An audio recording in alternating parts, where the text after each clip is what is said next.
Alright, we're good. Good evening, everyone. This is Robert Stevenson. It is 6:02 on October the 6th. I'm looking to call to order the Southwick Granville Townland School Committee meeting for this evening.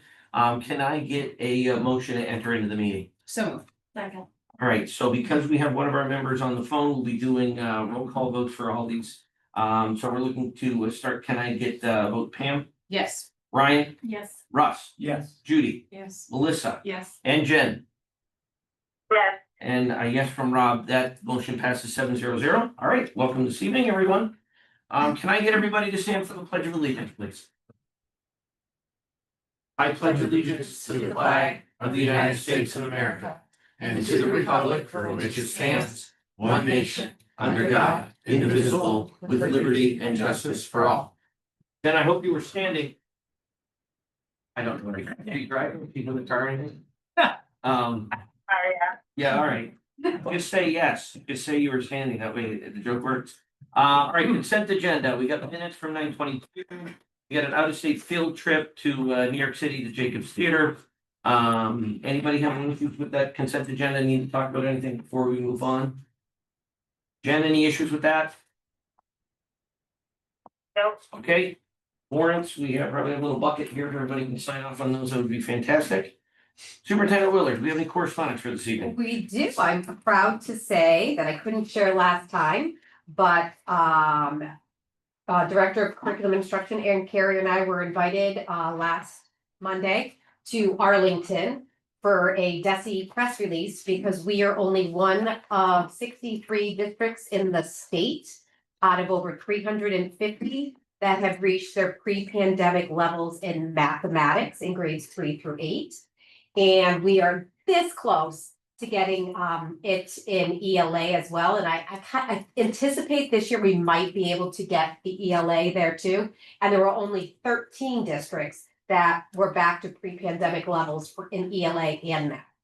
So out of the 63 districts in the state that were recognized, we were recognized for our math achievement on the MCAS. So it's a huge distinction and a huge honor. And we made sure we put it on our bulletin boards. There was an article at Mass Live, and we congratulated the teachers. Personally, we had meetings with the teachers to tell them what a great job they've done, and this is on them, and the difficult shifts that they've made in the classroom, and believing in us and believing in the instructional shifts, and showing up every day and making school a place students want to come. So we are very, very proud of the scores in math. Fantastic. And All two of our 4 grades were higher in the pre-pandemic level already in ELA. So 2 out of the 4 at Powder Mill were higher than that. So we only had 2 grades at Powder Mill that are below anything in the pre-pandemic level. So we're close. We're there. We're Awesome. there. That's great news. Great news. Congratulations. Great job. All right. Josh, you want to introduce somebody for us? Oh, what? I have not met your. Okay, you haven't. I must have missed the meeting when she was here. Sorry. So this is Taylor Hedges, our junior Welcome. school committee rep. She is. You are a very active member in our. I caught him off guard. Yeah, because I didn't Sorry. have this one planned out this time. Why don't you do it? Why don't you just, did everybody else meet Taylor but me? Yeah. Okay, all right. Well, then you and I can catch up at some point. We don't need to waste everybody's time. But welcome. We're very glad that you're here. Sorry, Josh, I didn't mean to No, put you on you're the spot. All right, best part of the night. Go ahead. What do you got for us? On October 15th, the cross-country team will be having their senior night on the home course. They will be going against Hampshire and PBICS. Volunteers in the band played at the Southwick Fire Department versus Southwick baseball game, and our superintendent threw the first pitch. October 17th is the girls' soccer senior night, and girls' field hockey senior night is tomorrow. Lorelai Wally is on her way to breaking the school record after hitting 100 points last Saturday for the girls' varsity soccer team. Wow. The RAC Random Acts of Kindness Club is hosting a bake sale on the 17th of October at the girls soccer senior night. They will be selling assorted treats and I hope to see everyone there. Student Council has worked to get more pep rallies to inject school spirit and they had great success with 4 pep rallies planned. This, in conjunction with a mural project that is in the works, aims to unify SRS. Breast cancer awareness is this month and Student Council is also working on some displays. And tonight, there is a girls volleyball game called Dig Pink, which I didn't hear about till today. This week, we have parent conferences on Thursday and last week of October, we'll be having a school-wide Spirit Week. So that's what we got for you. Super. And just, The boys' senior night is this Friday, isn't it? Yes. They said boys soccer. and just, this surprised me last week when I actually looked this up. But right now, as of Friday, the power rankings for girls soccer in the state of Massachusetts. There are 3 teams in Western Mass that are in the top 5 Power ranking? for power rankings. I don't know if I've ever seen that ever. We're number 5 in the state. Hampshire Regional's number 2, which we lost to last week, 2-0. South Hadley's number 3. The week before, we were actually ranked number 4 or 3. Like there was 3 of the teams in the top 4 or 3. So I've never seen this in as long as I've been looking at this. So they're doing a fantastic job. And we got inside scoop that we beat Pioneer tonight. One of our school committee members was at the game, so they're on their way to a extremely high ranking, hopefully going into Western Mass playoffs and looking at the state tournament. So this could be a good year. So fantastic. Anything else from you guys? Awesome. Thank you so much. All right. So let's see. What do we got? Educational presentations. Superintendent Willard, you got something for us first? I do. So I'd like to bring Ted Locke up here. 2 weeks ago, we celebrated, we did big reading of your recognition for the being a member of the school committee. But we'd like to present you with an award. I'll let it, you can put it all back in when I'm done, but I'd like to see it. Don't break it. Let's make sure you don't break it taking it out of the packet. Proudly display in your house to honor you for your service from the Southwick Tallinn Granville Regional School District School Committee. Thank you. Ooh. Good job. Thank you. And here's the stand that goes with it. So I almost stepped on it and like, what am I breaking? All right, hold it up, hold on, hold it down, hold on. Oh, it's not, that's this way. Yeah, make sure we get it the right way, Ted. There. Yeah. Sorry. To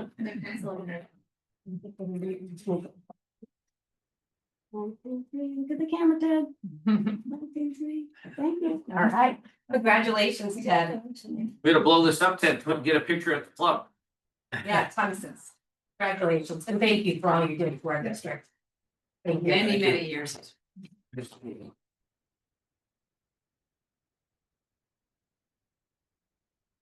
Hey, what? Make sure I wear these. All right, let's see, superintendent, you Just- have another section. Yeah, these are my goals. As I said, superintendent goals last for multiple years because goals often take 5 to 7 years to make actual change in the district. So they're not much different than what I presented last year. It's gonna be a continuation with the science of reading. We're just incorporating some writing this school year with our teachers. We're calling it PD Light. We're also working around professional practice goals and using our data in real time to support student learning. And we're using the leading them philosophy to develop our professional practice goal, which is a mantra that from Mel Robbins, which is let them, let me. It's about controlling what you can control. And there's 5 components of the leading them philosophy for leaders. And each of our administrators over the summer chose one of them that was going to be their professional goal. And we're reviewing them at our administrators meeting and they're working with the other administrators that chose the same leading them goal that they chose. We're still working on our policies under every form. Hopefully, we're going to have it done this year. And then my fourth goal is to continue working with the Attorney General's office on our implementation of the action plan. It's been going well. We have been seeing changes in the schools. And we're just gonna continue doing what's right for all children. And in there, you will see key actions that we're going to be doing. You're going to see benchmarks at the end of the year if you want to see them. For evidence of what we, you can assess me on for my evaluation, but we're doing the formative at the end of this year. But most of these things for evidence are going to be things that we're going to present at school committee anyway. So you might not have to ask me for them because we're going to talk about our updated policies. We're going to do district-wide assessment here. We're going to report out on district assessments. We're going to do school improvement plans here. The calendar of benchmark assessments, you could ask for at any time. Dates of meetings with administrators. We're meeting 2 days a month, every other Thursday. And we're going to do beginning of the year and mid-year presentations to the school committee on growth. I appreciate Pam's catching that last year. We did not do mid-year presentations. So we did one at the end of the year and Erin will be doing one tonight. And the district-wide assessment calendar, common assessment dates, list of parent-teacher conferences and samples of teachers' newsletters. I can get to as well. And we have a PD calendar, presentations, collaborative day, professional development offerings. And tonight you're going to get the beginning of the year presentation to school committee on student growth using district approved screeners and common assessments. So most of my benchmarks are things that I will present out at school committee, so you'll have evidence of them throughout the year, so you probably won't need to ask me for anything. But if there is any that you want to see or you forgot about, call me out on it, like Pam Petchke did and said, mid-year data last year. You're correct. So I thank her for that. And does anybody have any questions on the goals? No. Jen, any questions from our mobile command unit? Okay, awesome. Thank you so much, Superintendent. Thank you. All right. Erin, you're up. Slide around the corner.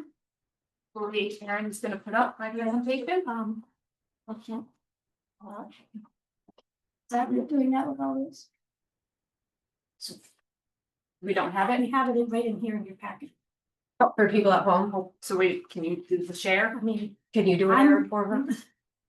Do you have Erin it somewhere? doesn't want to break it over there, I'm assuming is where we're going. I can try something, I don't wanna get the meeting off track, but it's in the So packet. do you have it, that I can see on the screen so that I could then do a share? Pull up the file. Yeah, On your pull up the computer? file. Is it in email?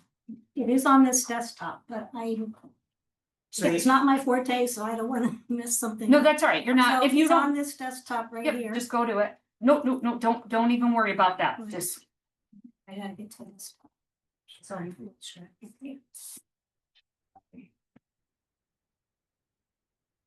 Yeah.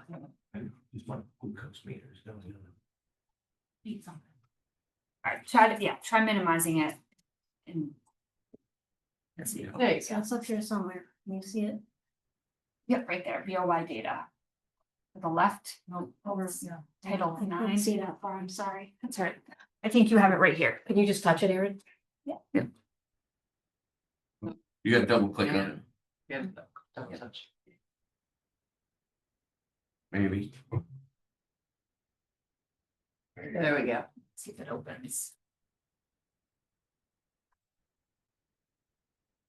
Okay, let's not worry about sharing it. If it's gonna cause a problem, we can make sure that this is added to the file. Okay. So that if anybody wants to see this after, it will be out there for all to be able to see. Take it to share. Okay. Oh, you think it is? You No, it's not it. I don't think so. You'd have to, if you click on the Zoom icon and hit share, it'll give you options of different, things you can share. I'm down bottom. Yeah, you'll have to move the window up a bit. If you hit Oh, share, there we go. No. Just hit this, Yeah, hit that and and then then. go there, yep, There and then share. there we Now go. you're good. Oh, look at that. Mhm. You know, pick the wireless off, just sit with it. I know, pull it over, Aaron. Pick the whole thing. There you go. Now you're running the show. All right. So, Teamwork. yeah, so beginning of the year data. Does it want to? Go to the arrow on the right. I think this is in the way. There we go. Okay. Okay, We'll make this work. yeah, so it's a little big, let me think. Make it a little bit smaller.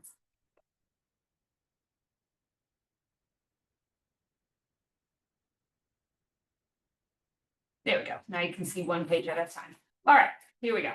You all have it in front of you, but so first we have our beginning of the year dibbles. This is going back to 2023. So giving you kind of the scope of what has been happening with our dibbles. So it's the beginning of the year each year. And the composite score, so for those of us who haven't looked at this data, dibbles is a dynamic indicator of basic early literacy. The composite is formed by a number of tests that the students take depending on the grade level. So it is the early indicators for literacy. They take those scores depending on the grade level and come up with this composite that we can then track over a couple of years. So overall, what we see is that each year we're slowly chipping away at the number of students who begin in red. The goal is for students to be green. Red means that they are behind by a full grade level. Yellows are at some risk. Those are usually also behind, but not by a full grade level. So for example, if you're in third grade and you're in yellow, you're scoring somewhere in mid-second grade. If you're scoring in red, if you're in third grade, you're scoring early second grade to first grade scores, okay? So this shows you going back, as I said, to 2023, what it's looking like at Woodland. And the goal is obviously to have fewer and fewer kids each year in the red, so that we're chipping away at that number and increasing our yellow, our blue and our green. Oops, sorry. I keep thinking it's a The PowerPoint and slideshow. it's not, right? Here's 3 to 6, so these are all the classes that are currently at Powder Mill. And again, slowly trying to grow that green and blue and chip away at the yellow over time and have cohorts hold on to that. And what we're seeing is kind of a slow progress in the ELA, that slow reading. Whoa, but I guess here's the thing. If we look at third grade, which is the kids that have had the science of reading for the last X number of years, right? Yes, They're at 19%. Yeah, and they had 61% at or above. That's, I mean, look at the sixth grade, they're at 29. These are the kids that didn't get the Didn't science get of it. reading at those, so yes, yes. to for me, sure. this is a significant Mhm. showing of the progress of what we're Yes. hoping to be able to see. Oh, for sure. As these Third grade kids is move exactly forward. what you want to see. Each year, the cohort that we receive in third grade looks a little better, a little better, a little Yeah. better, a little better. That is like the perfect exact beginning of the year that we would want. The sixth graders were in kindergarten when COVID. Mhm. That's right. Mhm. So, you know, Yep. those kids are the hardest hit. Oh, yeah, for sure. Yep. At the same time, there's always the question of, okay, what does this mean about reading at grade level? The composite, as I said, is combined a number of different tests. But one of the best tests to decide if a child is decoding at grade level is their accuracy. And so here is the accuracy score, and this is how well students can read actual words. It's not about speed, it's about actually sitting down with a text and reading it. The goal is to be at 96%. There we go. The goal is at 96% by the time they're at third grade. So they are making benchmark for example, 52% of the students at the beginning of third grade, when they were handed a third grade text, were able to decode it with a 96% accuracy. That's what we want, is at 96. So we're already 52% of the kids are already doing what we want them to do. Those kids are then working on the higher level skills. And as you can see, that becomes a bigger and bigger group that are reading at grade level. with 89% of the kids being able to decode a grade level text by sixth grade. And, you know, at some point, we are looking at students who, for them, this is a struggle. This is symptomatic of dyslexia, and those students are in a longer path. We want them to be reading at grade level, certainly. It's a longer path to get there. So those are our students who are in our specialized reading classes. The big thing is that in the past, we had huge numbers in third grade that still weren't decoding, and we were putting a lot of kids in interventions. Now we're able to give the kids who need an intervention a solid intervention, as opposed to a million kids being put in intervention because we weren't sure what was going on. So I think, and correct me if I'm wrong, the Dibbles kind of breaks it down into different categories. Yes. And this one is just reading accuracy. Mhm. I don't think that you've included the other categories. No, I didn't go through them because in each grade, there's Are they all different tests. are they all showing similar things, and is there a certain category that we feel we need to work the most on? So Depending on the grade it depends on the grade level. Okay, that's So interesting. each grade level has different tests that are the kind of crucial ones in those grades. Yeah. So by the time they get to third grade, we're really looking at fluent reading. Yep. So third grade to sixth grade fluency is big, but K1, 2, so you know, K, you're looking at letter recognition in the beginning of the year and then letter sound. Then you're starting in first and second grade, a lot of nonsense word fluency, which is showing their ability to push the code, phoneme segmentation. So each grade has kind of the main skill of that grade level that is the largest test. Yep. Mhm. But they This are one is very like different. almost like putting it all together, right? Like if you can read with accuracy, then Then that's the biggest thing, using you like- all of your. Right, that's good, skills. yeah. Overall, the composite is the biggest indicator, but the composite takes into account speed. Mhm. And so it is really difficult for students who are not good Sure. readers. Yeah. However, this year, for the first time, we moved kids into fluency in first and second already at this point in the year. That's never happened. Okay. So we've never had kids who were in fluency, and we feel like getting them into fluency earlier Sure. is a better sign, so Yeah. that they were not constantly going, okay, be slow and accurate. And then we get them too slow, we don't speed them up. Right. So we have a lot more kids in that level already. Here's some math info. So for math, I will tell you, for those of you who are new, the two programs we use flip it opposite, Yeah. right? So one program puts low on the left and the other puts low on the right. So this is just how it is. But these are taken from our iReady. So this shows you, we do this from K to 9. So this gives you a big composite of all the kids. So we're starting this year with around 25% of the kids working on grade level in math, with around 26% really looking at being below grade level still.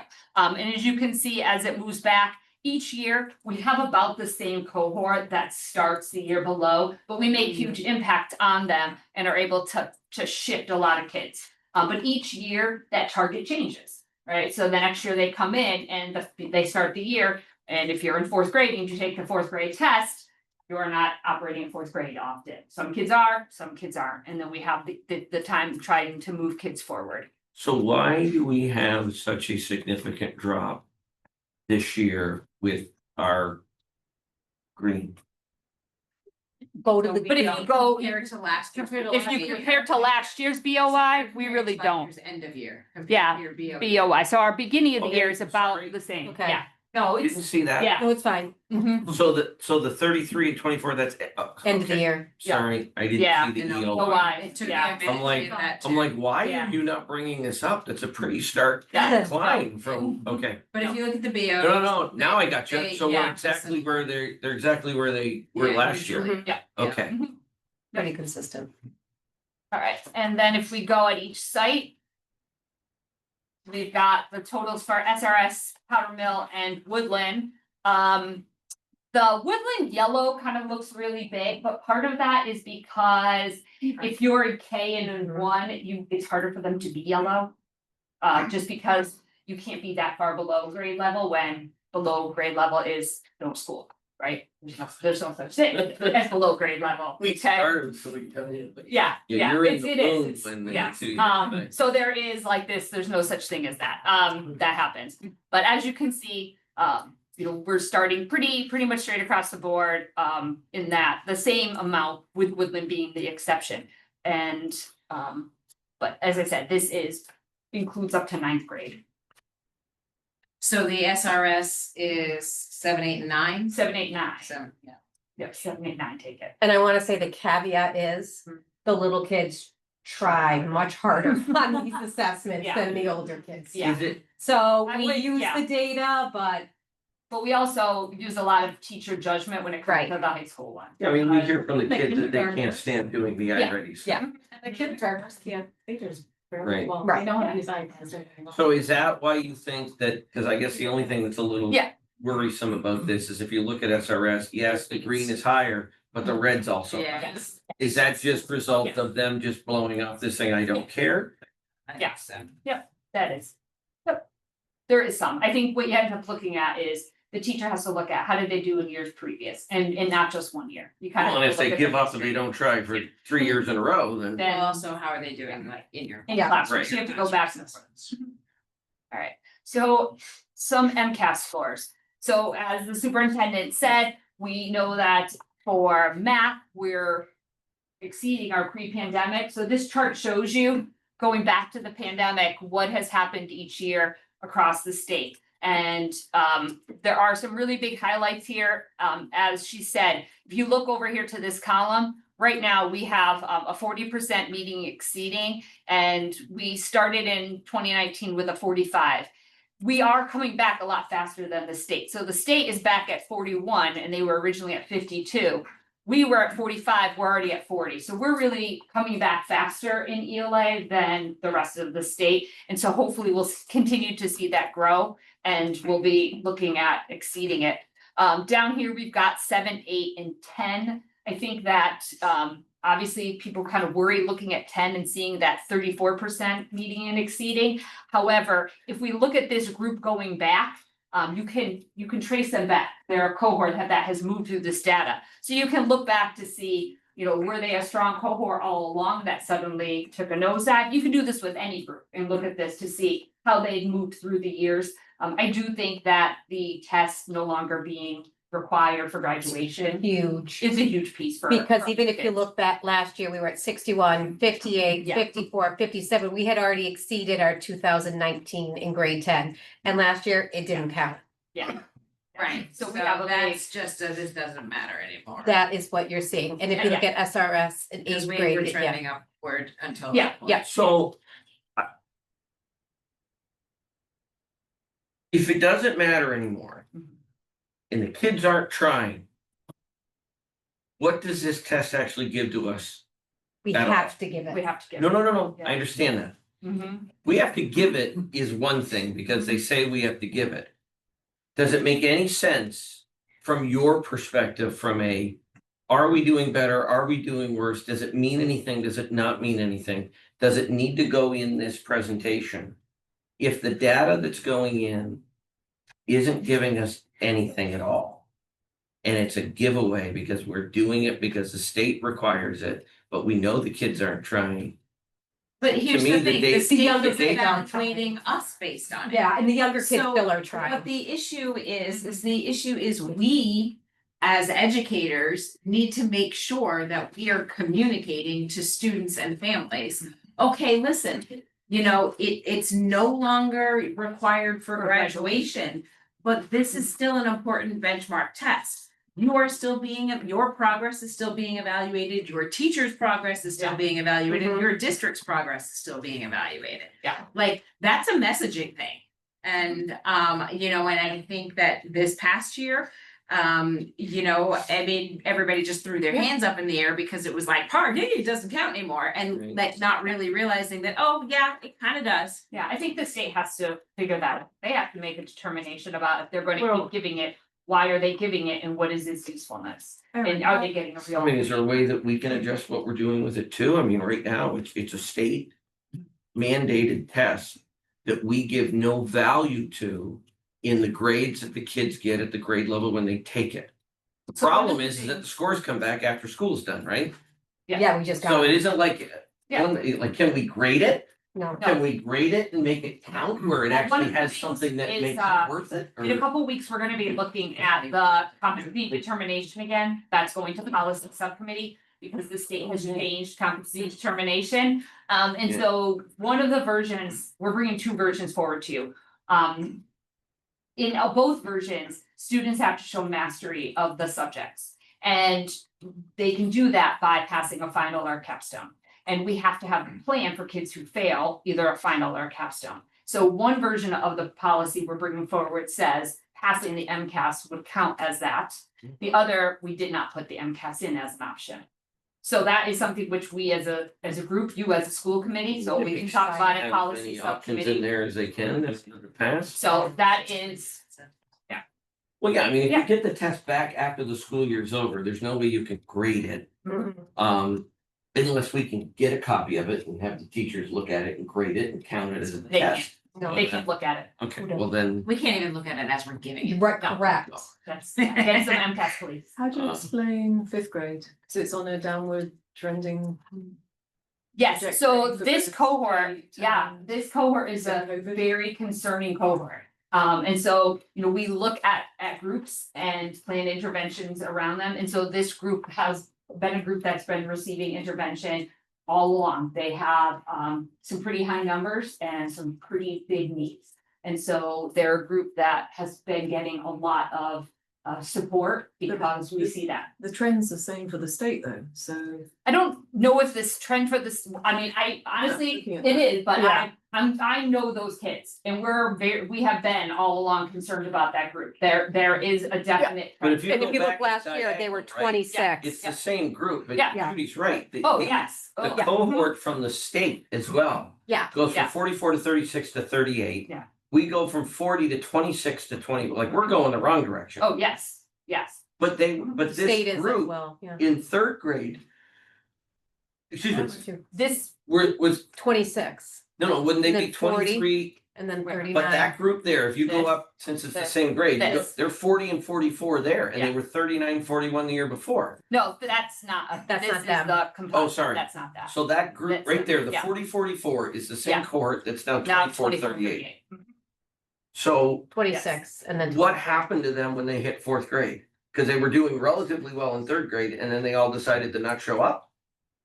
No, this is, like I said, this is a group with a lot of challenges and It's great, it's tough, I They're- don't know what it is, but. we've been, like, we've recognized that even though they scored that 40, there was a recognition that they struggled from the time they were in that group. And so there's a lot of supports put into place for intervention, for reading, for math. It is a group that has struggled. And they were home during first grade. They were home in first They grade. were home.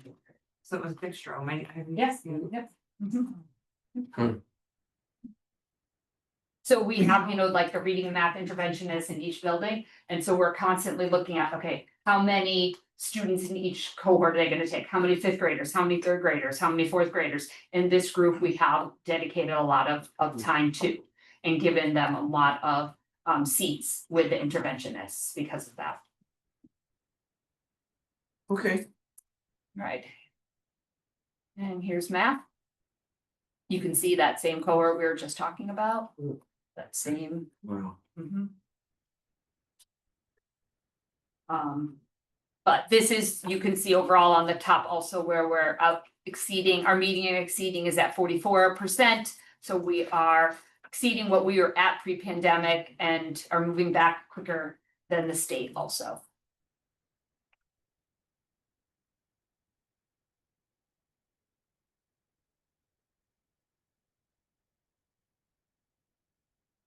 Next. Do you Yep. want to flip it? Yep, Yes, right? keep Okay. going. All right, so science scores, same kind of thing, it's only given in 5, 8, and 10. It seems to always be a stronger group for us overall. Or a stronger test that we hope to do better on, however, you can see that our 8th and our 10th graders may not have put their full effort in. Let's say, and I'm not blaming the kids, I think it's hard to put your full effort in the spring. No. Many of them, that's their third set of tests, so they're looking at their 5th and 6th day. Be a lot. All right, so you all received the takeaways. This is kind of what we just all went through, like looking at the the growth that we're seeing, that slow tripping away at the composite score, so that we're having a larger group that starts the year on grade. We are not seeing that quite yet in math, where those skills seem to be carrying, but we are seeing the improvement each year in the math scores. The MCAS, we know that individual grades have exceeded their pre-pandemic numbers in both math and ELA. And as we said, grades 8 and 10, it suggests, the test scores suggest that the kids are probably not giving it their full effort. And that is my presentation. Don't know if you have some questions. Did that as we went. Yeah. Okay. You got any? It's you and me that. Well, I interjected as we went. If you make it through, and Pam and I have asked a bunch of questions, Melissa, you have any?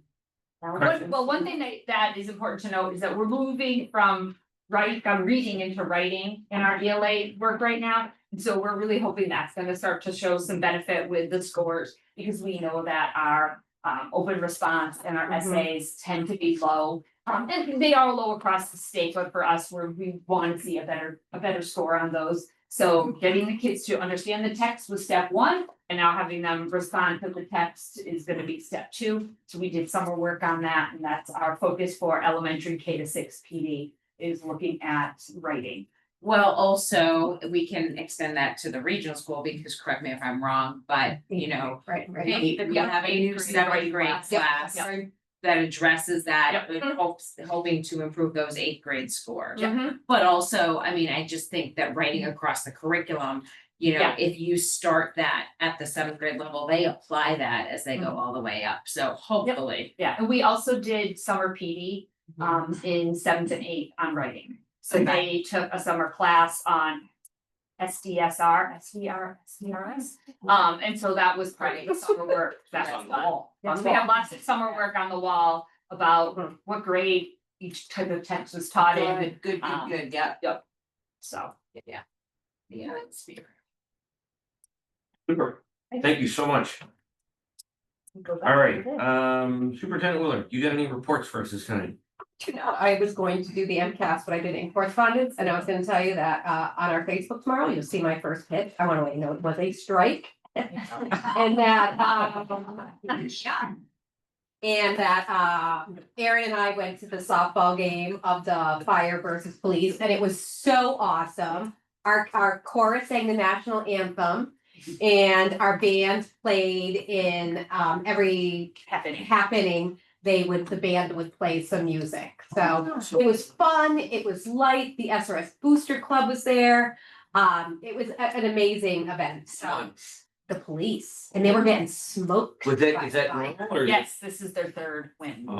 The firemen have to pick it up. So They were crushing. They need to prove. So they came back. And select board member Doug Moglen was the behind the plate umpire. Really? So yes. Wow. Yeah. So it was He quite a did community some event. training to do behind the plate Oh, umpire. yeah, he had quite the strike zone, but no, it was really fun. And I had some nice pictures with the chief of police, the chief of the fire department, and Doug and me. We'll have it on Facebook. So it was really nice event, nice town event. Yes. All right. What do you got for us tonight? Well, I don't have a ton. I submitted the end of the year financial report to DESI last Wednesday, October 1st. A day late, but. Point of pride, I mean, there's districts in December that have. Okay, so 1 day late's not bad. No. That's not even asked for an extension worthy. It was hours late. Trying to wrap my brain around the accounting system we have, it is much different than. Next year, it'll be on time. Consequently, Chairman Stevenson, you'll have to sign a certification form at some point. Basically stating the report done. I just have to mail that to the state. If you'd like to see the report, I'd be happy to share it with you prior to you signing, but. Work. Yeah. What date do I put today? Yeah, you can put that, yeah, they don't. And they'll check it, they got a video if they don't know what it is. Yeah. So the next step is getting that audited. I've already sent the file to our external auditor, and I mean, I know they're not gonna look at it for a month, but at least they know it's done, and thank you. The only other thing I like to bring up every year in October when I meet with school committees is the unofficial beginning of budget season begins every October 1st when the OSD sends out their annual memo about the out of district tuition rate increase for the next fiscal year. You may recall a couple of years ago, a very weighty 14% Yeah. increase, which really broke the bank in a lot of districts. For next year, their memo contained the figure of 3.04%. So, you know, it doesn't look bad, obviously, compared to the 14. However, I have data going back to FY11 on this. And if you back out the 14% outlier, the historical average was 1.83. So 3.04 is still, it's not great. But it's a lot better than it has been the last couple of years. But it's 3% on top of the 14.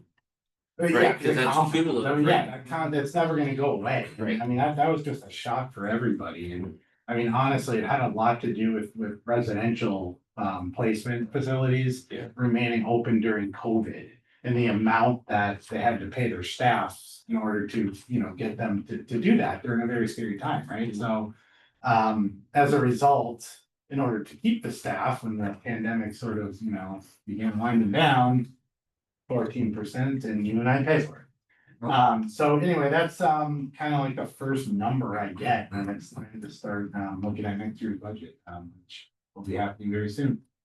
Otherwise, I think borrowing will end up in maybe new business, so we probably visit that. Well, I'm gonna see if we can move that up because there's gonna be something we need to make a motion on. Okay, So why don't you give us the update on the information pertaining to the capital sort of request that we sent out to the towns and what kind of information we got back from the bond council and everybody. sure. So you'll all recall from last meeting, there was an issue with our borrowing for FY26 capital plan, specifically regarding the track portion. When myself and our, the vendor we work with in order to do the borrowing met with the Department of Revenue, they asked the question if the $100,000 from the CPA funding was specifically towards Southwick's assessment of repaying that debt service, or if it was to decrease the entire cost of the project, therefore impacting the debt service of all three towns. Now, no language in any of the town meeting articles was clear on that point. So we went with past precedent and just assumed, I suppose, that it was to decrease the cost of the project. However, the town of Southwick indicated otherwise, and we got ourselves in a position where we're not going to be able to borrow that money based on the votes that were taken at the town meetings in May. So over the last couple of weeks, Chairman Stevenson and I have met several times. We've kind of, talked to different stakeholders, and finally on Friday, I talked to our bond counsel. He was very helpful. I talked to him for about a half an hour, and he kind of explained that, a couple of things. Number one, because Granville and Holland voted to lower the borrowing threshold from 515 to 415, and Southwick didn't follow suit, nor did the school committee re-vote the capital part of the budget. We have the authority right now to borrow exactly $0.00 per our regional agreement, because the number's not, it's not consistent between the towns. So what we're going to have to do is send a warrant article to all three towns to basically ask permission to borrow the money for the boilers only. We're Which gonna is $315,000. 313. Oh, 313.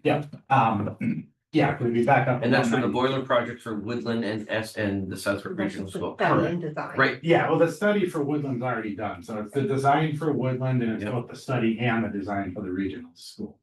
So the language for both expenditures was not clear enough to proceed. I thought in your memo, I thought there was some suggestion that the boiler language might have been okay. You know what, I thought it was, but bond council said it wasn't due to the fact that when the town voted, they voted for the full amount, they didn't itemize their votes. That was the reason.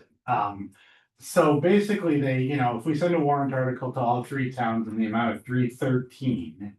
I highly doubt anyone's gonna hold a town meeting on this because it's, for one, all three towns have approved at least that much more, so I don't think that's gonna be an issue at all. We'll have to wait the 60 days in order for them to take no action, and then we'll have the authority to borrow. Which then I'll reach out to the vendor. It'll be another 3 weeks after that, which can be Are scary. we able to move forward though? I did ask bond council this, yes, because I said, well, that's gonna put us in a bind, because right now, 60 days from now gets us to the beginning of December. By the time we actually borrow, it's gonna be like getting a Christmas present, literally. And then, we're in early January and the designs aren't even done and we gotta, Budget. and Yeah, then do a they would budget, have to request. Right. so he told me, he goes, as long as you get an indication from the towns, and I believe we have via email and via. Yeah, we've had two responses from the towns, both Tallinn and Granville indicated that they have no problem with the boiler projects. Tallinn indicated that they would like to go with option one, which was, let's just move forward. Neither one of them reached out to their legal counsel to get any sort of clarification, but since we got an answer from the bond counsel. Or saying what we currently have doesn't work. What I'm looking to do is sort of, when we get the action items, put something on the floor to be able to send a warrant to the towns for the 313. They will get those, they don't have to do any action whatsoever, and then we can move forward. I'm not anticipating any issues. We can certainly reach out to them to confirm that they aren't gonna have any issues, and once we get that confirmation, which we can just get verbally. We'll be able to move forward. Yeah, and basically what'll happen is I will reach out to a vendor that we have a house doctor contract with, which was procured before I was here, but. My understanding is they can do the design without us having to go out to bid because hiring them in that capacity was the procurement. Which was very smart of our former facilities director to do. Cause that'll speed things up. Now, when we actually do the boilers, we'll need to bid that out, but. So I mean, pending your potential vote later on, I'm prepared to call that vendor as early as tomorrow to start, getting those wheels in motion. And if there's any costs that come up before we actually borrow the money, which if there's any, they'll be minimal. I mean, I'm not gonna start invoicing us till the piece is done, right? And we could just cover it with operating budget costs and pay ourselves back when we borrow the money. I confirmed with him that that's legal. That was a question of mine, because I've never had to do this, working only in cities before, but we're good to go, so. Yeah, and then with respect to the track, the email that we got back from Granville indicated they'd like to wait till the next town meeting to reassess the track. We've already checked with Southwick that the money from the CPC's already been allocated. So if we have to do another vote next town meeting, that's fine, we can do that, we'll just take care of that in the next town meeting. So, my only question is in the original warrant that we had voted on in town meeting, back in April or whatever. Yeah. Were we just approving a lump sum that included both the boiler and the track, or had we split out the amount of the boiler, the three? They were split out in the warrant, but you didn't take two separate votes. Right. But the amounts were split out, Yeah. and is this number 313 the same amount that was indicated? Yeah, it's Previously. 515 Okay, minus then we're gonna be fine. 193. Yep. Yeah, it's the exact, you can look in the Granville town meeting, it's in those. And okay, that's exactly what I was asking. Perfect. Oh, yeah, pending a future vote in this meeting, as I said, I'm prepared to call the vendor tomorrow morning and. That's okay, but it's not 313, It's not it's 323. Sure. Yeah, 515 minus 192,000 is 323,000. And is that what was Yeah. in? I'm gonna double. Yeah, that's what it was in. I'll double check those minutes while Okay, I finish the thought. okay. Well, the total amount was 515, I do know that. I do know that the track cost was 192. So subtract those out, that's a total of $323,000 for the wood. So all three towns voted for the overall total. We had two towns that went for the reduction of the 100,000. on there, so it dropped it from 515 to 415. It's itemized that way, so if you add the two boilers, it'll come in at 323. There it is, 323, that's it. Okay, perfect. Yep, awesome. That's Excellent. in there, so we can take care of that. Yep. Okay.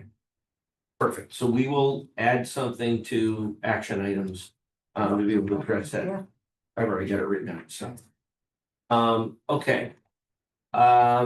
Before we get to, I'm gonna ask for permission to move old business up to now, because one of the items on there is conference school committee representatives. If we need to take a vote on that, we probably should discuss it before we get to action items. The other thing is we do have somebody here from master plan to kind of give us some information, and I thought it might be, I wanted to put him up in under educational presentations, but that doesn't really fit. So if anybody has any opposition to this, I'd like to get an approval to move old business up to now. Can I get a motion for that? So much. All right, we're gonna do a voice vote on this. Pam? Ryan? Yes. Russ? Yeah. Judy? Yes. Melissa? Yes. Jen? yes, And Rob's a yes, the motion passes 7-0. All right, Mr. Spina. Yes. I'm gonna give you the floor here for a little bit, just so that everybody knows. Town of Southwick, I'm sure everybody is aware, had a master plan. Set up, parts of that did have things identified for the school district. I know Superintendent Willard looked at this list last year. There was a request for us to prioritize these items. We've got that in our packets. I did get a chance to touch base with Mr. Spina before the meeting.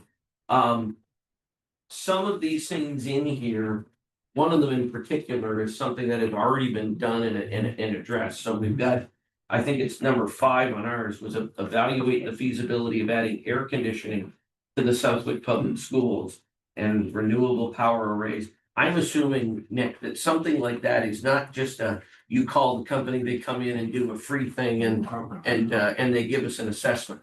So based on that, as we also spoke earlier, I know there's been some significant concerns about this master plan voiced at the select board meeting recently. This item in particular on our list, I'm certainly not willing to put anything forward from a school committee perspective, allocating funds that all 3 districts or all 3 towns would have to pay for. Without some sort, I mean, if the town of Southwick wants us to do this, then they can approve and authorize some sort of financial allocation for us to do it. If not, I think this really needs to get pulled off, that it's not happening until we get some sort of financial thing from the town. I know, Mr. Fox, I know, does that make sense? Yeah, I mean, being a region, we're a different animal. Yeah, I mean, you have 2 other communities that, even though we pay the lion's share, it'd be very difficult.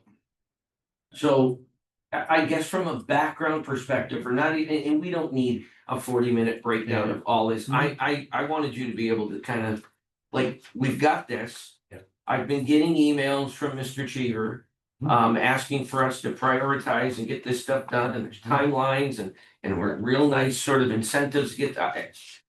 The incentives don't really impress me at all.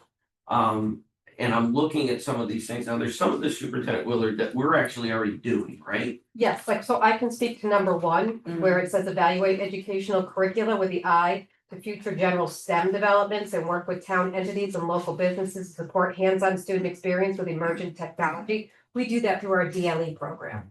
So that's done. Number 2, participate in the Massachusetts Safe Routes to School program. We do that already. Oh, okay. Okay. Number 3, establish an annual public conversation on school safety. That we That can would- do, but I'm certainly open to, Right, but that would have to be, like, I can't come up with an action plan for that, because that would be the fire and we would just host it. But that would be the police and the fire Fire coming up with that, develop and it. we would just host it here. Number 4, is conduct a survey among high school students to determine interest in development of a curriculum that offers classes in sustainable and innovative educational practices, specifically STEM agriculture and landscape design, to help students develop trade skills and experience. Right now, any of our students who are interested in that, they can go to Smith Vocational. And right now, we have 0 students in our district attending agricultural mechanic. 3 of them said that they were interested in it. 1 switched to electricity, 1 switched to plumbing, and 1 switched to animal science. So we already do that. And anybody who's interested in landscape design, they can go to our they can go to our CPAC district program. And if the Future Farmers of America, they want to start a club, the kids can come forward and just ask us to start a club. But we don't just start clubs, they're usually student-led, and they let us know if they want to do it. The And the other, last one is the feasibility study for the air conditioning. well, that, I don't know what they're asking us to do, because it's either done and there's nothing for us to do, because it's already done. the other piece on there, the one with conducting the survey. The other challenge that we've got, and I know this sort of came up when we were at Granville a couple years ago, but can we do something, because we obviously are farming communities that we service? Mhm. Can we have something where we can do agriculture and we can either add it to the DLEs, Right? so they've got some opportunities to do that. With respect to creating our own program here in the district, my understanding is that we legally can't even do that, even if we wanted to, No, because Smith, So far, this. yeah, because the state has sort of protected zones around certain schools that provide those courses so that they actually are able to sustain and stay healthy. So we're within Smith Voc, Mhm. their perimeter, so we couldn't even start one of those even if we wanted to, like the state laws wouldn't allow it. I'm thinking about this and I'm thinking Multi-million about dollars. like, you know, I again, not sure where this is coming from and, you know, and whose intent it is. But, you know, where our hands are tied is establishing curricula. You know, like additional courses and curricula, we just don't have the money and the staff for that, and we right? have to follow standards. Right, exactly. And like what you guys said, legally it falls, but with regard to extracurricular opportunities, we may be able to Yeah. explore and broaden extracurricular opportunities. You know, I mean, I think where this priority is causing the challenge is the development of curriculum.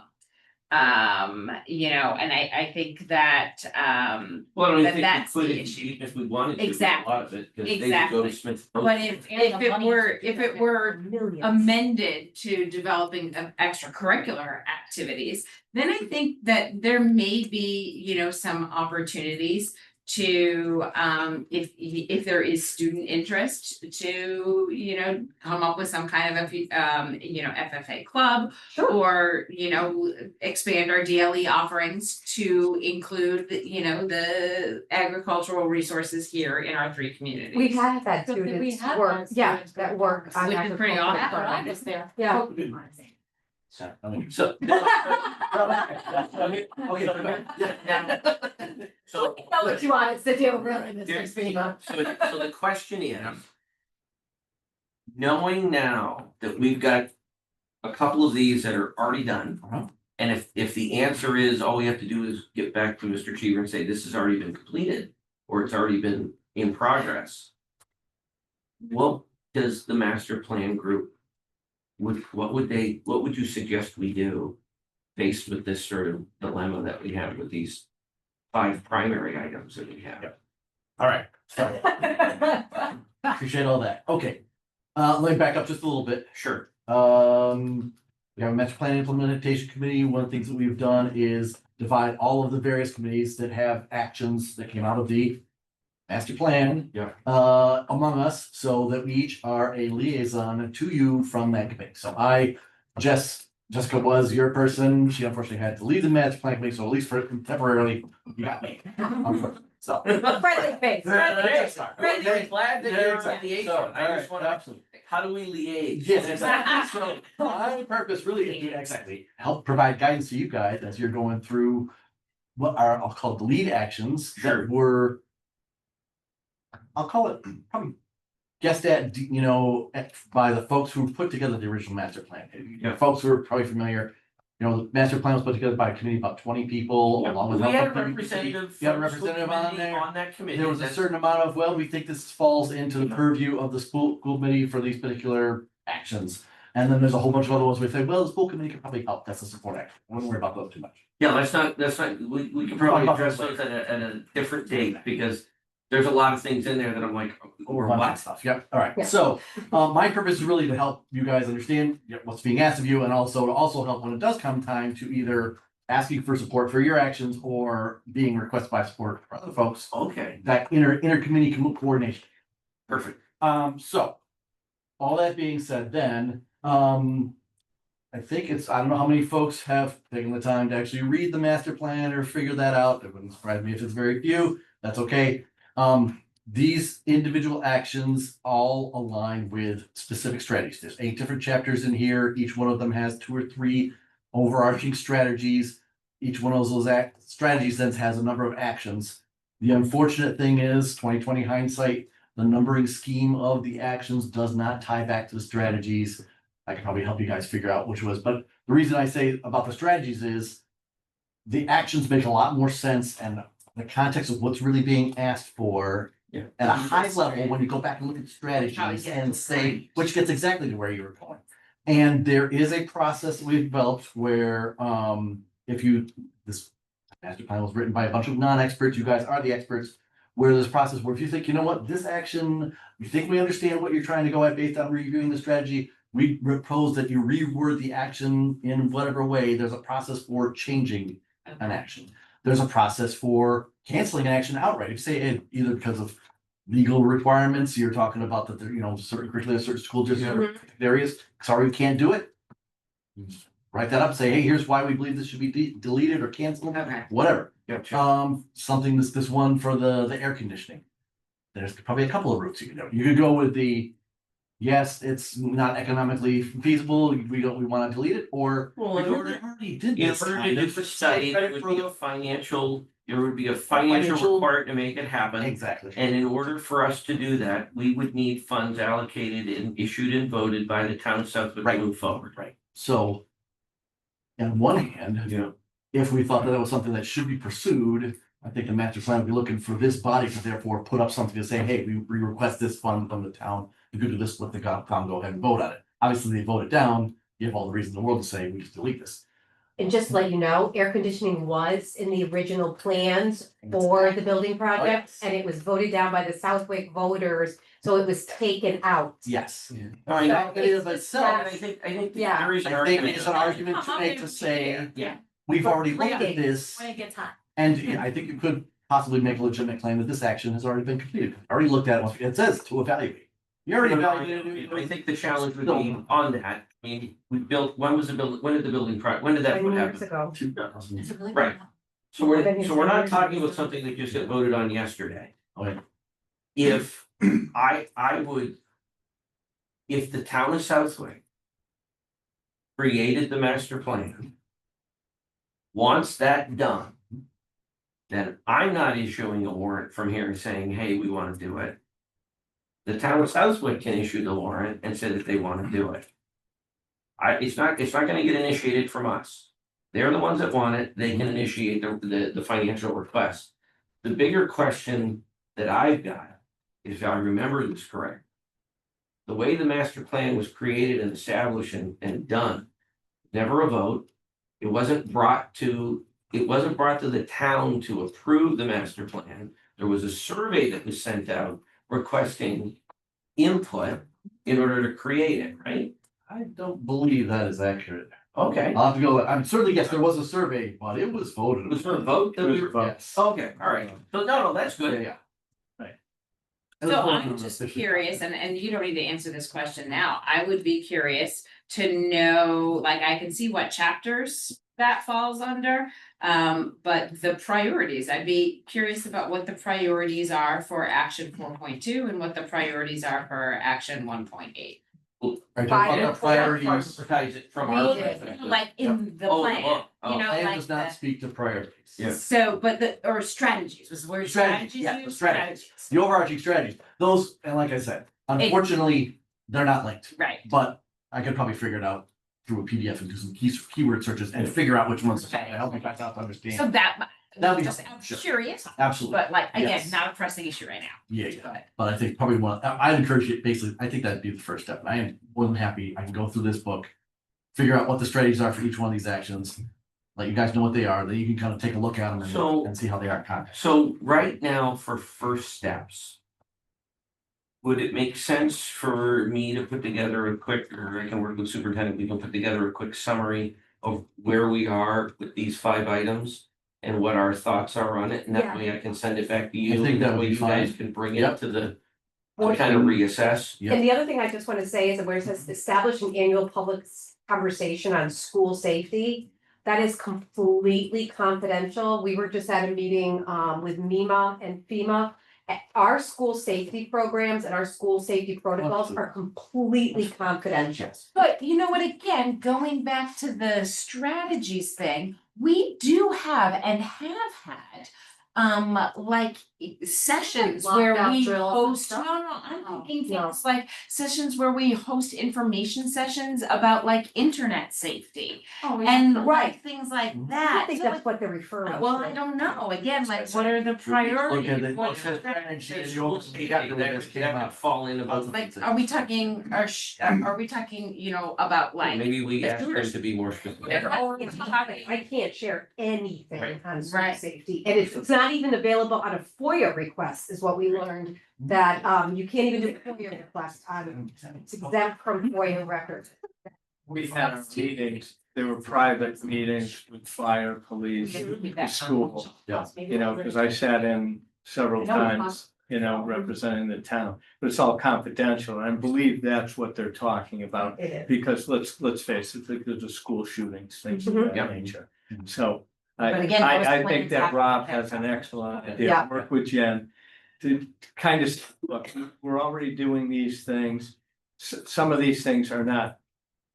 The air conditioning was looked at, it was voted down, it's not feasible. No. We don't even have enough, we didn't even have any capital to do a parking lot that needs to be done. So to prioritize things, that would be so far down on the list, we're wasting everybody's time if we even go any further. No, I get it. But I think if we send that, I think maybe that'd be the first step, and then if Mr. Chiefs wants more, we can try to go further. Yeah, I'd advise, I think maybe have that be the second step. I think the first step is really, I gotta get you guys the strategies, social. Okay. So you have the full context, because I think what you're gonna write up, really wants to have that context in mind as you write them up. And then, I'd encourage you that write up, if there's things that you say, you know what, after looking at them all, either it's something we're already working on, or something we are doing it already, then those are easy, right? Those you can say, yep, here's our plan to actually continue to do this, or it's already done. Check the box, we're good. So If the other thing I'll say is there's a process for deleting, there's a process for changing. If you look at the strategy, say, you know what, I think we understand what you're looking for, but it's not what's written here. How about we change this? That's cool. If there's one here to say, you know what, this one belongs to somebody else, right? The safety one, just because it's like, that belongs to the police department. Why don't you have them take it on or something like that? Right. There's a process, but even for transferring to another committee. well, I think we may find that one is just knowing what they want is not something we can If provide. it can't be done, that's. Yeah. See what they're trying. And like, Do the strategy. so I would look at the action on the first one, it should, instead of conducting a survey, but maintain vocational chapter 74 programs where our students are able to participate in chapter 74 programs that have agriculture practices and landscape design. And we could say already doing it. And if that aligns with your That's like. There are opportunities for further exploration. And there, like I said, there's a form, kind of format or whatever. That's what I mean, like these Here's things, what we recommend. she can do that in about whatever. 13 seconds. Yeah. Here's the rationale behind it, here's how it aligns with the strategy, sorry. Take a look at it, that makes Mhm. total sense, away we go. All right, so to save you from coming back 2 or 3 times, if you get the Strategies. strategies, send that to me. Well, I can make sure that we get it out to the other school committee members, but what we'll do is superintendent and I can probably get that done within 30 minutes and get that all put together, and you'll get that back to you. And then that way back up you through bring it up the chain and Yep. kind of come back to us. Come up with an idea, here's a recommendation for where to go from here. Or how to reword it, so they know it's already being done. Yeah, and if there's things, she She just did that on the fly. The Mhm. other ones, if there's need rewording, she'll probably have that already done by the Absolutely, time, which would be great. by the time you get back to us. So we'll be able to do this pretty quickly. Yeah. I just don't wanna waste your time, Mhm. master plan's time, our time. I just wanted, that's why I wanted to do this sooner than later. No, I think it's great. I mean, we spent a fair amount of time, getting folks to look at the Yep. various lists, and prioritize and all that kind of good stuff, but now they're getting into the actual doing. People are kind of paying a little more attention, looking at feasibility, of things, Absolutely. which is great. But, still good enough. Right, perfect. Anybody else got any other questions for Mr. Smith? No, I just appreciate it. Oh, yeah. Oh, Thank you, absolutely. Dan. Thanks a lot, thanks for all your help. Yeah. You Super. appreciate it. Thanks a for lot. your time. Thanks for coming in. Thank Thanks a lot, you. everybody. Look forward to hearing more. All right, other thing that we've got on old business is the mass conference that's coming up, gosh, soon, right? Yeah. So and I think Erin, are we past the date that we needed to vote somebody on I or? believe it's October 20th. Okay. So the reason that I just want to talk about this before we get to action items. If there's anybody that wants to go to this, we will reimburse your travel, accommodations. Food, so you're going on a conference. And if you want to go, let me know now, and we can do a vote. So that we can actually vote that you're gonna be the representative going. Because that way Aaron can send it to them and we can actually have somebody vote in the delegation and it counts. Now, from a historical perspective. As long as I've been on the committee, we haven't done that vote, other than Ted said, hey, I went. And I we went. voted Ted. Yeah, we voted Ted, I went once, I didn't get a vote, you went once, you didn't. We voted. Did you vote in the delegate thing? Oh, okay, I didn't, cause I got there late. So does anybody wanna go to this thing? And it's okay if we don't. It's okay. Jen, you wanna go? I just can't go. I would next year. Okay. I can't. I talked to your superintendent today. She's like, is Pam going? I said, I don't think again this year. I all right, will, I absolutely will. Which is fine. Not cards for me this year. It's, and for Melissa and Jen, if you guys wanna go at some point during your tenure, it's a great experience. It's very interesting to go and listen and see all the things that are going on. But yeah, and this tonight is just if we needed to vote, so we could have somebody vote for the delegates or the delegation when we have the things that come up that we needed to vote on. If you change your mind or you say, hey, you know what, I can go, it's fine, let us know. Whoever says that they wanna go first, you can go. It's just a question of trying to find accommodations and stuff like that, right? Anybody have any questions on that? All right, awesome. So, on to action items, right? Policy, second reading. Policy, sorry, second reading. What do we got? H, section H, oh, this is just, Yeah, now I'm trying to remember, it's been a while since policy sub has met, did we already discuss these? Yeah. Have Yes. these? So, okay, so this has already been. We're on like J. yeah, we're almost So done. there's nothing No. new or pressing or thing No. that we No. haven't seen or heard. Nope. Nope. We've either approved stuff, denied stuff. Now, when we bring this up, do they have what the changes are? Yeah, as a second reading, because the third readings, when we're gonna do it, we're gonna vote on it. Do you send out the Yes. policies? Liz cleaned up everything with all of her notes in the large document, which I send everybody, so I send the So whole. that went out to all school committee members. Yep, section H. Okay, all right, no, perfect. Yeah. That's what I was verifying. Okay, awesome. Okay, so that's our second reading, and then we're gonna start getting third readings of these things at some point, right? If we haven't voted on any of these things through yet, I right? think we have. Oh, we yeah. have. Have we? Yeah. Oh, have it. all right. Yeah. Yeah. Like, Like, yeah, we've voted every letter before H. I'm getting early confusion or whatever you want to call it. That's it, I know. All right. So now we're on to action item.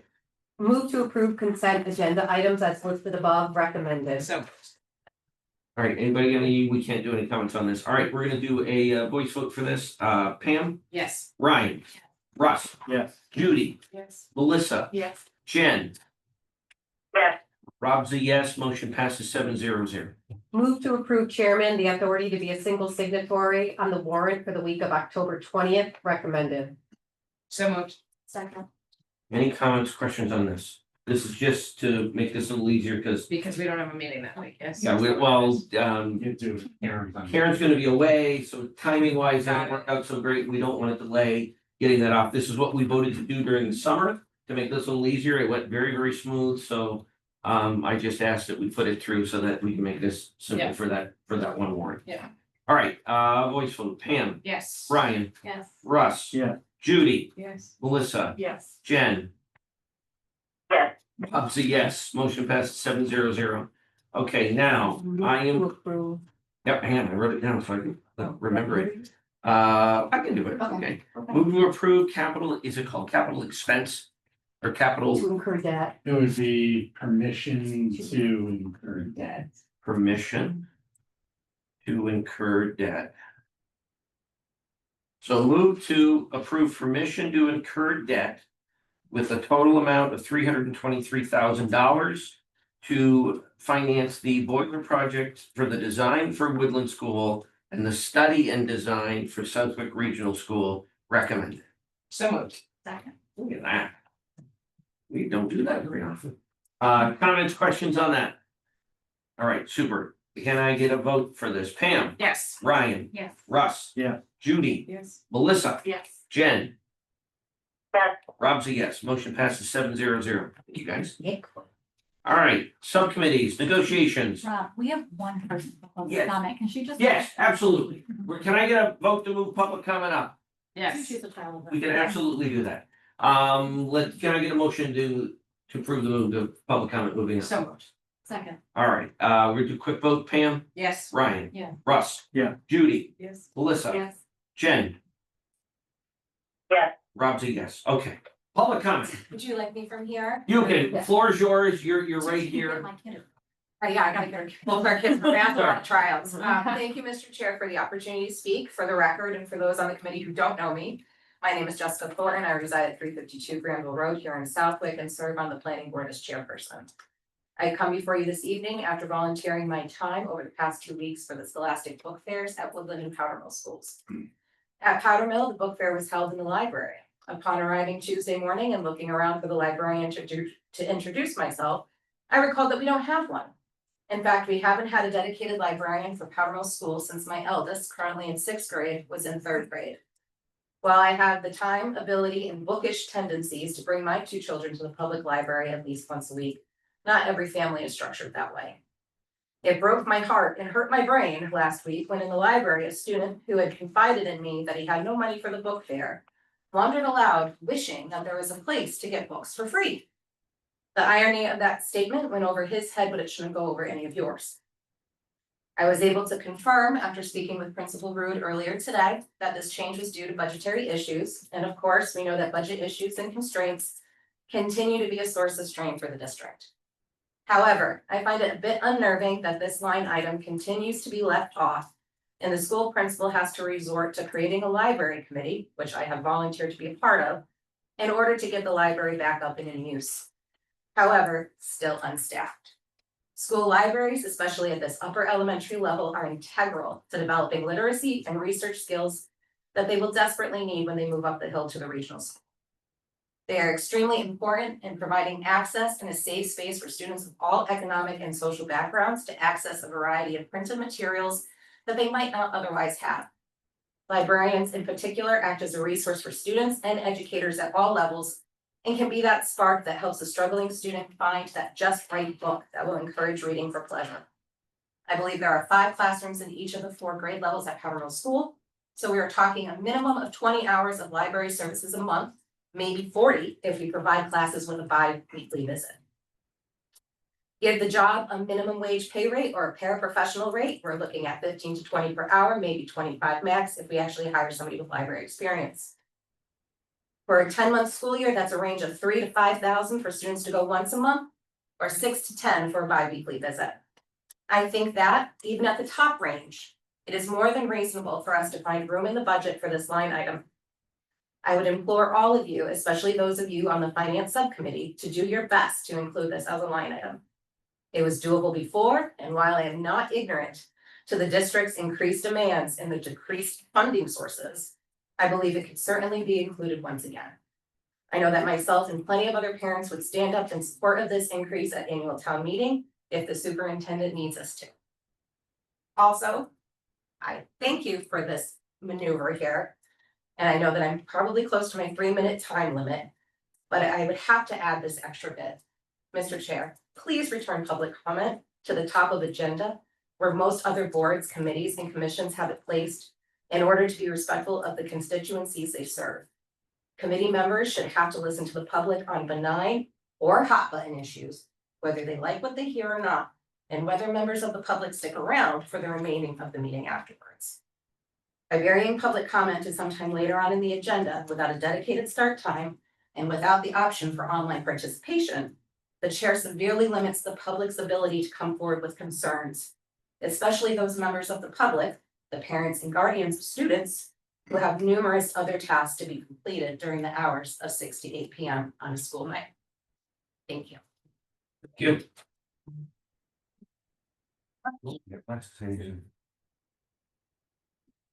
Ready to spin around?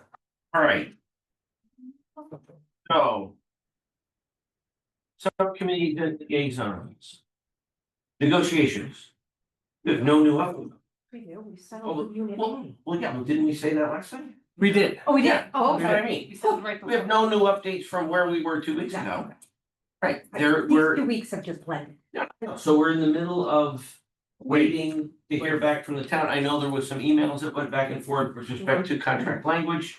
I believe all of that has been figured out and rectified, and we're waiting at this point, waiting for the union to ratify the agreement. Is that the right term? Yeah, I believe council's in the process of updating the proposed settlement agreement, which will be sent to the SEA. Okay. At that point, if they give it the blessing, then it would go out to the membership. Well, you would create a tracked version of the whole contract to send to their membership for ratification. I believe it 2-week process, right? I think that from the first time that the SEA gets the contract in the hands, they have to wait 2 weeks. And then after that, I think you would vote, correct? Yeah, we vote, As yeah. well as. We vote after they vote. Yeah.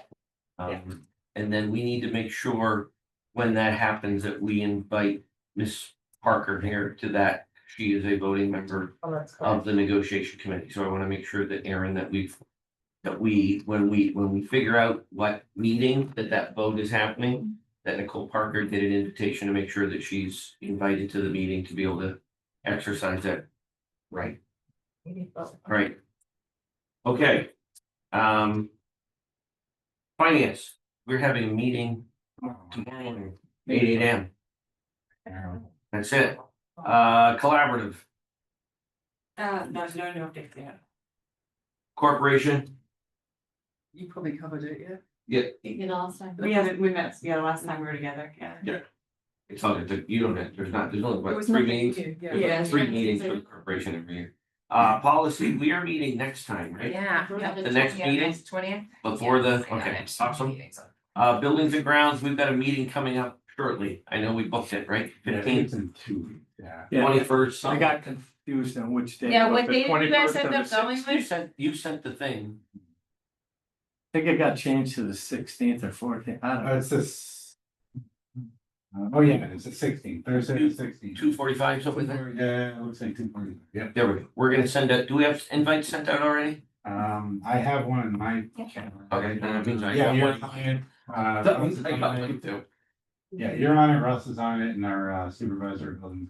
Send me an invitation just in case I can make that one, in case my schedule changes. It's the 16th, Yeah. right? 2:45. Can you get here 2:45? That's a little question. You're like a ultralight aircraft? Yeah, Like- right, exactly. Well, that's why I'm saying I don't know.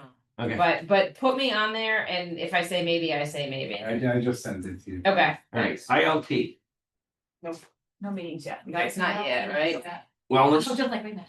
Also no. No meetings, however, we were just recently accepted to get a coach from DESI on wellness. Who's going to help work through that policy, I and remember that. it's it's brand new thing that they're doing, so we're They're waiting gonna to see do when what? they're ready. They're gonna send us a coach We're gonna get from a coach. DESI. Yes, That's For gonna the help us wellness- with what policy? wellness policy, but it's more about there's a wellness group that meets and the conversations that they're having. So what's the wellness policy? Has that had anything to do with the New curriculum. the No, new curriculum? no, it's about nutrition and. Okay, no, that's fine. I just wanna make sure. No. Okay. No. If that's the case, we No. want supervision of the DESI representative. No, it's nutrition and food service Okay. and, that, Nurses. nursing, Bed, no. okay. Technology, No. capital committee, nothing yet, right? Not yet, but what the team is building. Building Get back together soon. and it's gonna be great. Athletics liaison, we haven't had a meeting yet, we'll be having one shortly. But we are getting towards the end of the fall term of everything. Legislative, we just talked about, public comment, we moved. Let's see, old business we've done, new business. Anybody have anything for new business? Yes, Judy. Looking up the public comment about when public comment should be, I think that's Yeah. actually quite a good idea to move it up. It seems fairer for people. And secondly, maybe not for this year, but going forward, the subcommittees, I mean, for people that work, the timings are restricted. Is there any option for doing these meetings by Zoom? Yeah, Is that again, not You can do that.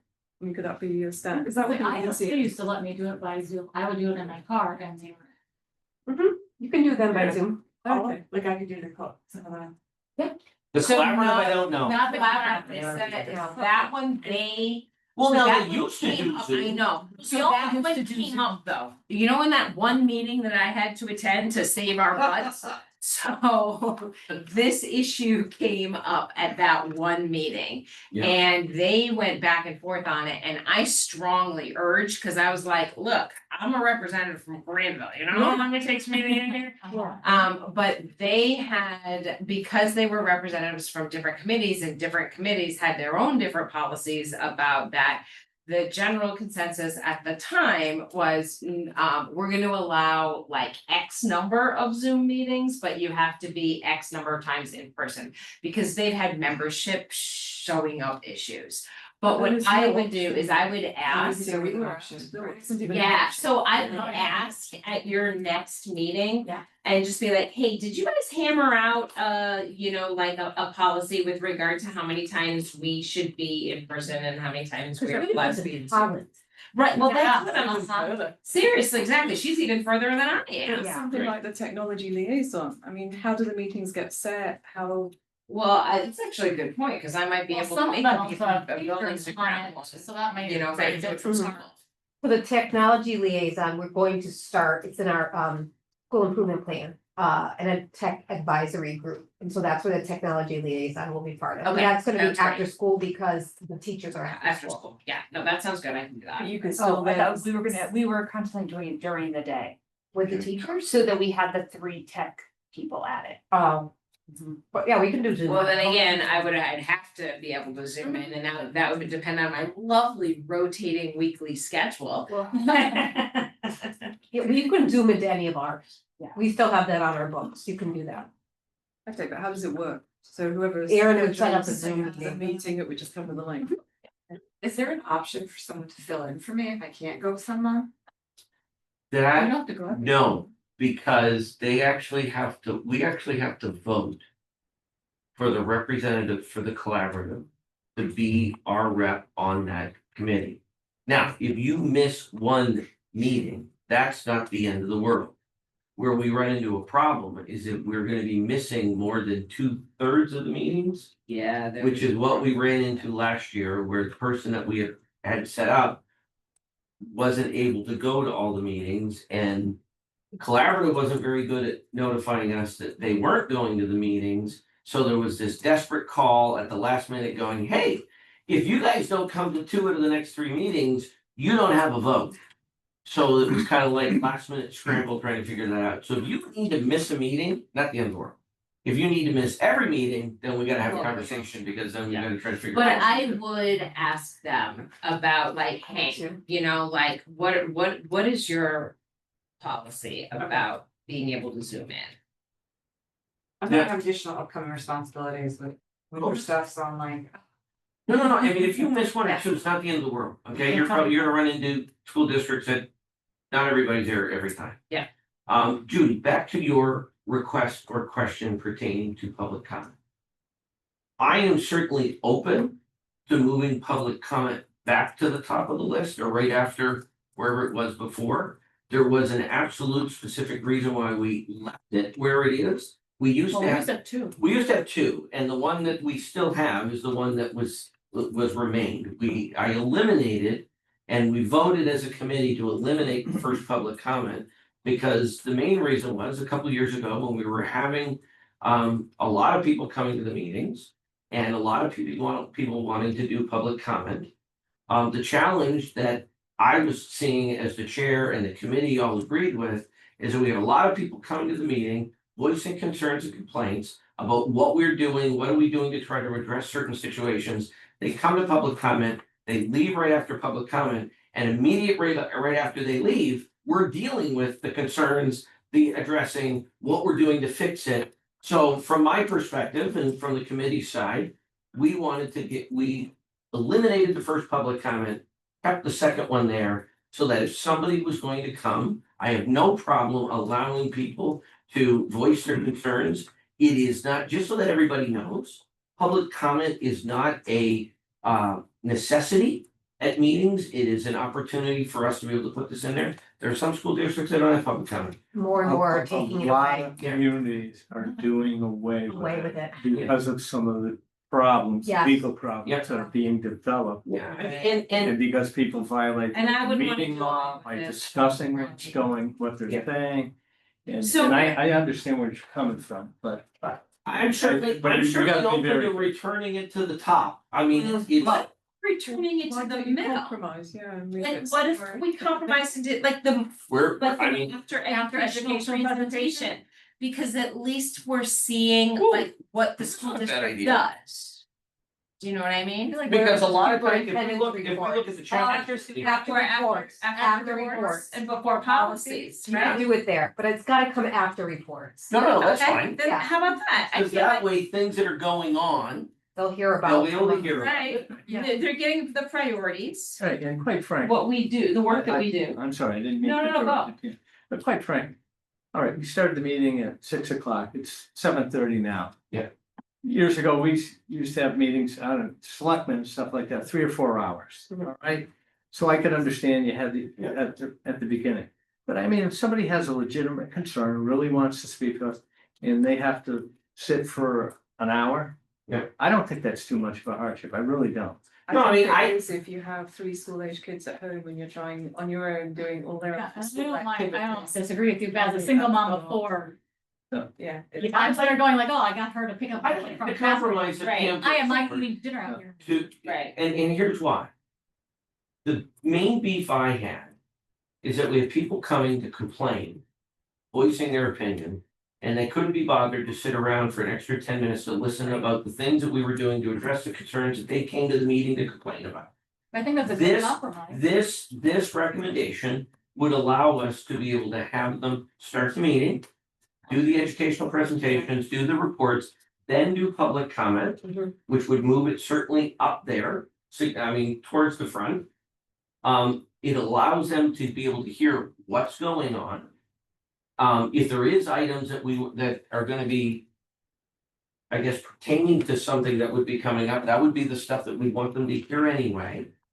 We can certainly play this by ear. I mean, I'm not married to this being at the bottom. I mean, there was a reason why it was there. It was the second one.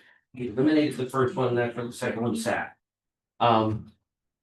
And we don't need to take a vote on this. I set the agenda up. I can set it up wherever we want it. Do we want to try it after reports? I'm certainly open to that. I mean, that way they can hear what we need them, what's going on from a business perspective, and we've got a whole bunch of stuff after, and that way we move it up. Does that make sense? It's worth trying. We can try it and we can see how that works. I All have a right, question actually, because we talked about Zoom. Why did we get rid of Zoom parent-teacher conference decision?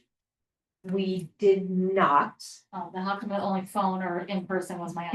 because we did not pay like $20,000 for Zoom licenses just for parent-teacher conference. That's fine, we're just throwing it out there. It was an financial decision. Okay, And if a family did Didn't want want it? one and asked, then teachers were willing to agree, but it was individual ones, we did not do blocks. so the other, and I mean.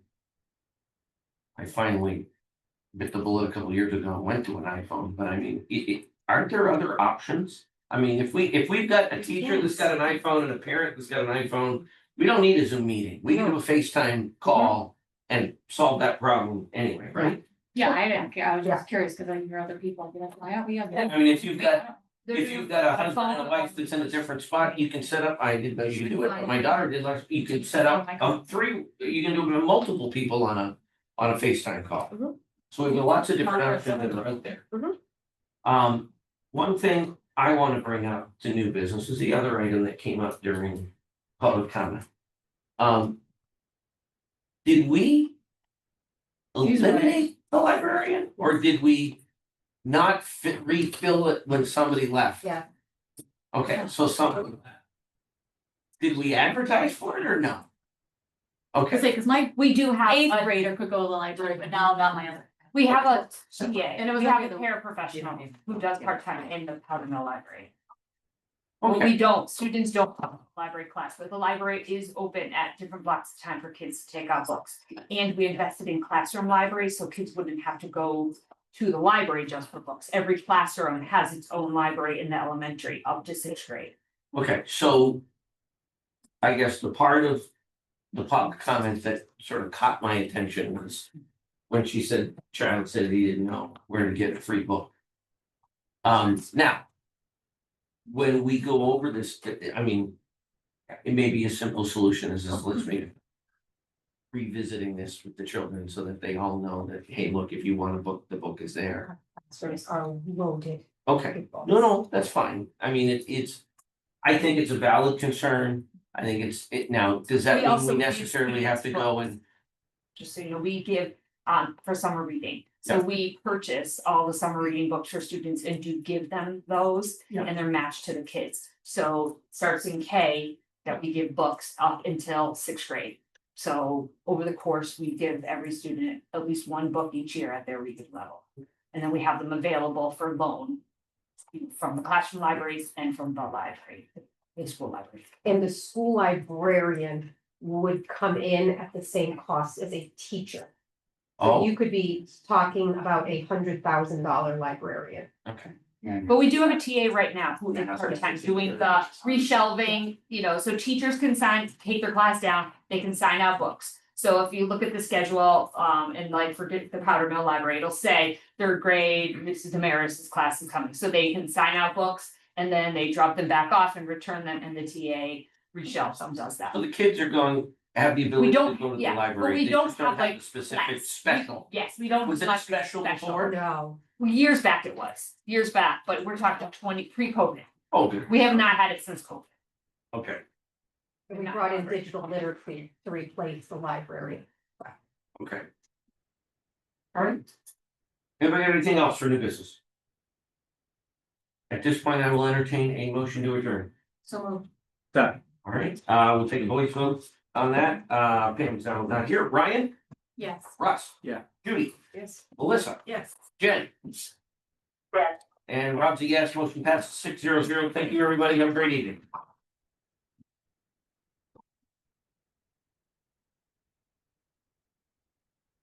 Yes, going to be